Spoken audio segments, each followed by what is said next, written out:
Fala ninjas, tudo bem com vocês? Sejam bem-vindos a mais um vídeo aqui no canal. Nesse vídeo nós vamos conversar sobre fundos imobiliários. Meu patrimônio em fundos imobiliários está derretendo. Vou mostrar para vocês aqui a minha carteira e também vou contar para vocês o que eu vou fazer. Mas antes disso, vamos fazer um geralzão aqui da minha carteira para você ver o que está acontecendo. Neste momento eu tenho um saldo bruto de 62.713,74. Veja que tem uma variação negativa de 3,57%. O que eu apliquei de fato foi R$ 65.034,21. Atualmente a minha carteira está distribuída em 64,12% em fundos imobiliários, está bem concentrada ainda, já foi 85%. Eu estou fazendo um rebalanceamento da minha carteira, principalmente porque eu comecei a investir no exterior. Inclusive, recentemente eu coloquei mais R$ 1.000 em investimentos em ações, fundos imobiliários e ETFs dos Estados Unidos, mas eu vou trazer isso, é claro,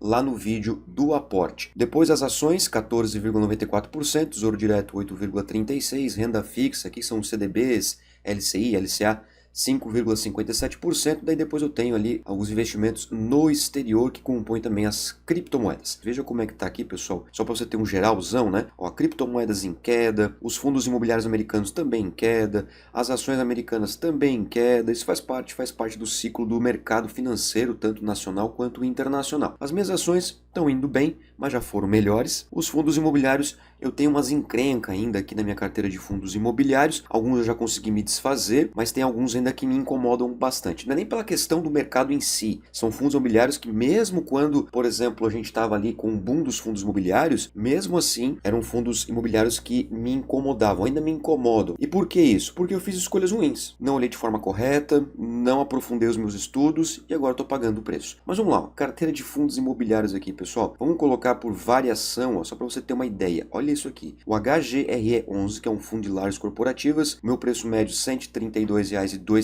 atualmente está custando R$ 103,14, uma variação de 21,87% negativa. A JF11, que é um fundo de shopping, é um fundo de shopping aqui de Santa Catarina, é um fundo imobiliário recente, tá? Ele é bem recente. Vocês já me perguntaram várias vezes sobre isso, eu já fiz análise completa sobre o AJFI11, que são shoppings aqui do estado de Santa Catarina, mas olha só, queda de 17,84%, meu preço médio está em 9,21 e atualmente está custando 7,57. O VILG11, fundo de logística, também uma queda aí bem importante, 13,93%. MOL11, fundo de shopping, 13,08%. VGHF11, fundo de papel, 12,32% de queda. RZAG11, 10,95% de queda. Veja aqui fundos imobiliários, inclusive muito bons, como XPLG11, HSML11, o próprio MXRF11 também, ó, uma queda de 1,29%. Então quando a gente olha isso aqui, né, dá até uma tristeza, né? Olha só, olha quantos fundos imobiliários eu tenho em queda. Apenas 4, na verdade, que estão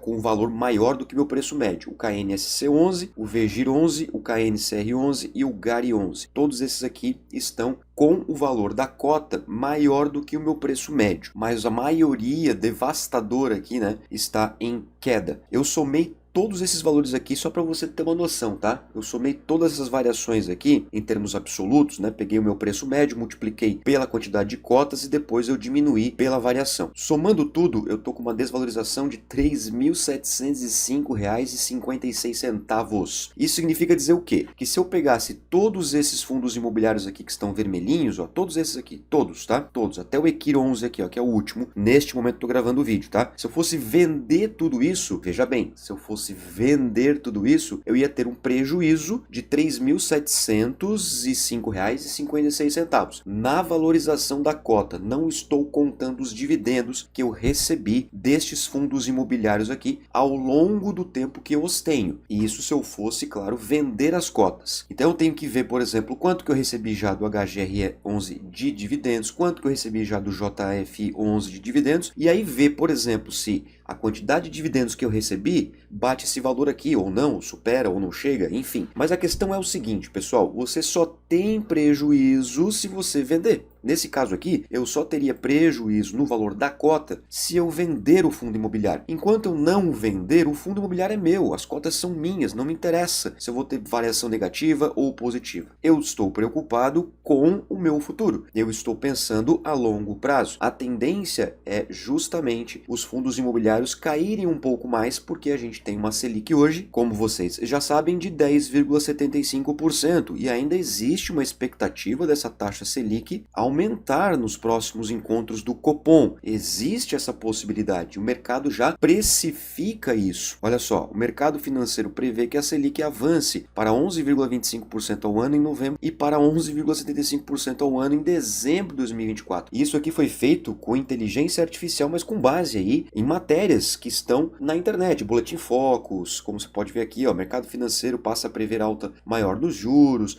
enfim, entre vários sites, né? Aqui no universo da internet, a inteligência artificial vai lá e coloca essa informação. Então o mercado ele já precifica isso aqui, porque olha só, vamos pegar aqui o MXRF11, ó, que é o famosinho, o queridinho da galera, né? Veja, ó, 12,21% ao ano, tudo bem que é isento de imposto de renda, mas se nós tivermos, por exemplo, uma Selic chegando a 11,75 ou até mesmo 13,75 como a gente teve no ano passado, mesmo que tenha imposto de renda, se você pegar, por exemplo, um CDB, você vai pagar imposto de renda, na melhor das hipóteses 15%, mas a questão não é nem o rendimento, a questão é a segurança. Você consegue lidar com isso aqui, ó? Uma variação de 21,87%, se você tem estômago, ok. Então você entende os ciclos do mercado e faz seus investimentos. Agora, para quem já está numa idade um pouco mais avançada, para quem já tem um pouquinho mais de estabilidade, não vai se meter com renda variável. Vai colocar lá numa Selic, pagando 10,75% ao ano, 11% ao ano. Ah, tem imposto? Tem, mas mesmo assim vai dar lá 9%, 9,5% depois de tirar o imposto de renda. Cara, tranquilo, sossegado, vai se meter com o MXRF11, vai se meter com a JF11? Não vai. Vai colocar no Tesouro Direto, vai colocar, por exemplo, numa LCI, numa LCA, tranquilinho, né? Isento de imposto de renda, essas sim são isentas de imposto de renda, e não vai colocar seu dinheiro em fundos imobiliários. Essa é a questão. Então a galera migra para cá, dos fundos imobiliários para os investimentos de renda fixa. Então o que eu vou fazer para a gente fechar esse vídeo aqui? Eu vou simplesmente acompanhar e aproveitar as oportunidades. No meu próximo aporte, vou comprar um pouquinho mais de MOL 11, que é um bom fundo imobiliário de shopping. Vou comprar um pouquinho mais aqui de GGRC 11, que é um fundo de logística interessante também. Vou comprar também mais um pouquinho ali de CPTS 11, que é um fundo de papel. E assim vai, galera, aproveitando as oportunidades com bons fundos imobiliários e também com as ações, né? Eu tenho ações aqui que estão em queda em relação ao meu preço médio, como por exemplo, ó, Taesa, o próprio Banco Santander, então são oportunidades. Agora eu quero saber de você aí, Ninja, como é que está a sua carteira no geral? Como é que está a sua carteira de fundos imobiliários? Qual é a sua maior encrenca aí? Qual é o fundo imobiliário que mais te incomoda neste momento? Para mim, por exemplo, que você já viu aqui, é o HGRE11, um fundo de lajes corporativos. Então deixa aqui nos comentários, vamos conversar, isso é muito importante para que a gente continue aprendendo e em busca da nossa liberdade financeira. Um forte abraço e tamo junto. Tchau!